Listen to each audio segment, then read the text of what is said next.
Guys, কখনো কি ভেবে দেখেছো যে একটা গেম কতটা ভয়ঙ্কর হতে পারে?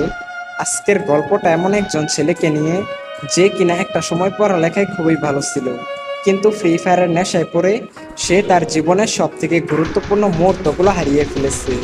ছেলেটা কি এমন করেছিল, আর ছেলেটার ভুল কি ছিল? গাইস, বিশ্বাস করো, এই গল্পটা শোনার পর তোমার চোখের পানি তুমি ধরে রাখতেই পারবে না। তো চলো আজকের গল্পটি শুরু করি। সুহান ছিল ঢাকার মধ্যবিত্ত পরিবারের ছেলে। ক্লাস 10-এ পড়ে। পড়াশোনায় খুবই ভালো। প্রতিবার স্কুলের পরীক্ষায় প্রথম থেকে পঞ্চমের মধ্যে তার রোল থাকতো। বাবা ছিলেন ব্যাংকের অ্যাকাউন্টেন্ট, আর মা হলেন গৃহিণী। তাদের পরিবারটা আনন্দ এবং খুশি দিয়ে ভরা ছিল। প্রতিদিনের মতো আজকেও সুহান তার স্কুলে যায়। স্কুলের বন্ধু রিয়াদ এসে বলল, দোস্ত, তুই কি ফ্রি ফায়ার খেলিস?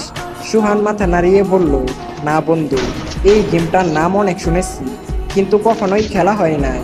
এরপর রিয়াদ সোহানকে বলল, আরে ভাই, এই গেমটা একবার খেললে তুই যে কোন দুনিয়াতে হারিয়ে যাবি সেটা তুই নিজেই বলতে পারবি না। একবার গেমটা খেলা শুরু করলে আর কখনোই ছাড়তে পারবি না। এরপর রিয়াদ নিজের মোবাইলে গেমটা ওপেন করে সোহানকে দেখালো। গেমের সুন্দর লবি, গুলি চালানোর আওয়াজ আর গ্রাফিক্স সব মিলিয়ে সোহানের ভিতরে গেমটা খেলার জন্য এক ধরনের উত্তেজনা সৃষ্টি হয়। তারপর স্কুল শেষ করে বাসে আসার পর সুহান তার বাবার মোবাইলে গেমটা ডাউনলোড করলো। এরপর থেকেই সুহান মাঝে মধ্যে ফ্রি ফায়ার গেমটা খেলতো। প্রতিদিন আধা ঘন্টা থেকে 1 ঘন্টার মতো গেমের দুনিয়াতে হারিয়ে যেত। শুরুর দিকে সুহান তেমন একটা ভালো খেলতে পারতো না, বারবার খালি মারা যেত। কিন্তু গেমের লবিতে দাঁড়িয়ে থেকে অপেক্ষা করা, টিম মেম্বারদের সাথে কথা বলা, এসব তাকে গেমের ভিতরেই ধরে রাখতো। সুহানের জীবন তখন অনেকটাই স্বাভাবিক ছিল। স্কুল থেকে বাসায় আসার পর হালকা পড়াশোনা, পরিবারের সঙ্গে সময় কাটানো, মাঝে মাঝে বন্ধুদের সঙ্গে মাঠে ফুটবল খেলা, এসবই ছিল তার নিত্যদিনের কাজ। প্রথম দিকে গেম খেলাটা ছিল শুধুমাত্র বিনোদনের জন্য, কিন্তু সময়ের সাথে সাথে গেমের প্রতি আগ্রহ দ্রুত বেড়ে গেল। রাতের বেলা মা ডাকলে সে বিরক্ত হতো, এই তো মা, শেষ ম্যাচ। কিন্তু সেই শেষ ম্যাচ আর শেষ হতো না। আর আস্তে আস্তে সোয়ানের খেলার সময় বাড়তে লাগলো। 1 ঘন্টা থেকে 2 ঘন্টা, তারপর 3 ঘন্টা। গেমের প্রতি আগ্রহ এতটাই বেড়ে গেল যে সময় কোন দিক দিয়ে যাচ্ছে সেটা সে বুঝতেই পারতো না। প্রথম দিকে সে বলতো কিছুদিন গেম খেলে তারপরে গেম খেলা কমিয়ে দিব, কিন্তু তার কথা মতো না হয়ে গেম খেলার সময় আরো বেড়ে গেল। স্কুলে ক্লাসে সে মনোযোগ দিতে পারতো না। বই খুলে ফ্রি ফায়ারের ম্যাপ দেখতে পারতো, বইয়ের মধ্যে চোখ থাকলেও মনোযোগ পড়াশোনায় থাকতো না। গেমের নতুন আপডেট এবং র্যাঙ্ক স্কোর কিভাবে বাড়ানো যায় সেটা নিয়েই সবসময় চিন্তা করতো। তার বাবা মা প্রথম দিকে কিছুই বুঝতে পারেননি, ভাবলেন হয়তো একটু সময় কাটাচ্ছে। সুহান পড়ালেখায় সময় না দিয়ে এই ফ্রি ফায়ার গেমের পিছনে সময় দিতে লাগলো। তার স্বপ্ন হয়ে উঠলো সে একদিন ফ্রি ফায়ার গেমটার মাধ্যমে অনেক বড় ইউটিউবার হবে এবং তার কাছে বিবেচও থাকবে, আর সবাই তাকে গেমের মধ্যে অনেক সম্মানও করবে। স্কুলের সময় হলে সে স্কুলে না গিয়ে বিভিন্ন জায়গায় বসে ফ্রি ফায়ার খেলতো। কিছুদিন পর সোহানের মা তাকে ধরে বলল, বাবা, এত গেম খেলছিস কেন? চোখের সমস্যা হয়ে যাবে তো, পড়াশোনার অবস্থা তো খুবই খারাপ হয়ে যাচ্ছে। সোহান জবাব দিল, মা, আমি সবকিছু সামলাতে পারবো, কোনো সমস্যা নেই।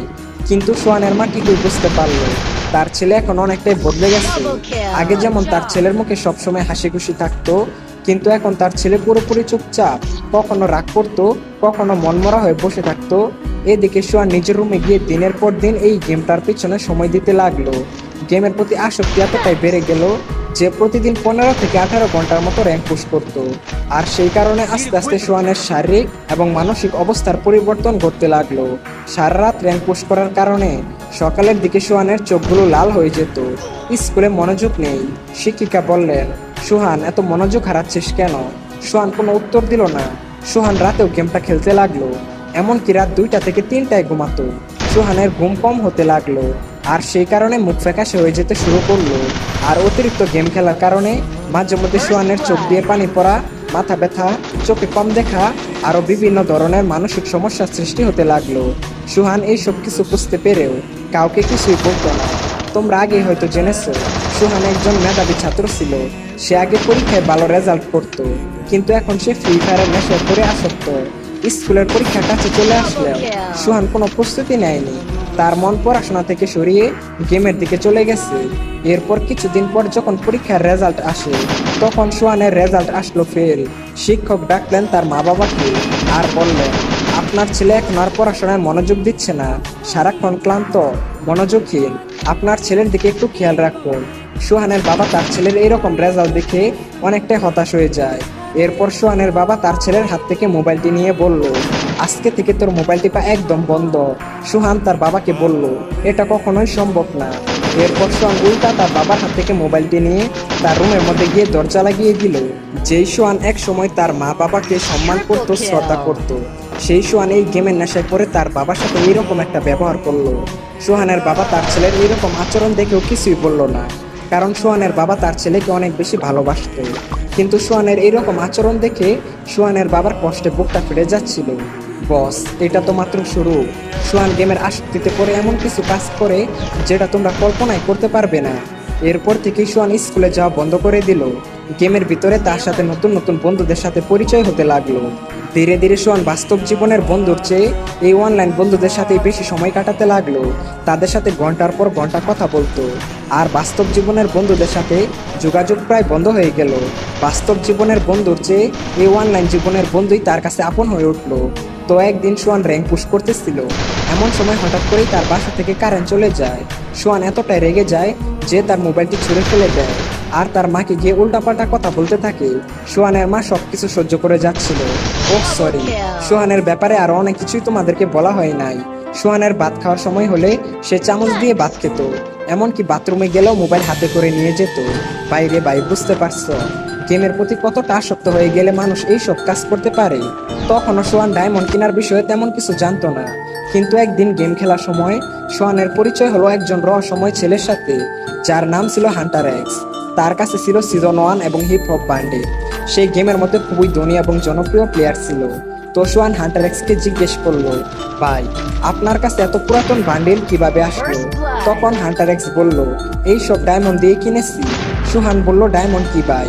এরপর হান্টার এক্স বলল, গেমের মধ্যে টাকা খরচ করে ডায়মন্ড কিনতে হয়, তারপর ডায়মন্ড দিয়ে এইসব বান্ডিল পাওয়া যায়। সোহান বলল, ও আচ্ছা, এই ব্যাপার। তাহলে গাইস, সোহান এখন কি করবে? সে কি তার বাবা মায়ের কাছ থেকে টাকা চুরি করে ডায়মন্ড কিনবে? আর হান্টার এক্স আসলে কে? সামনে কি হতে চলেছে?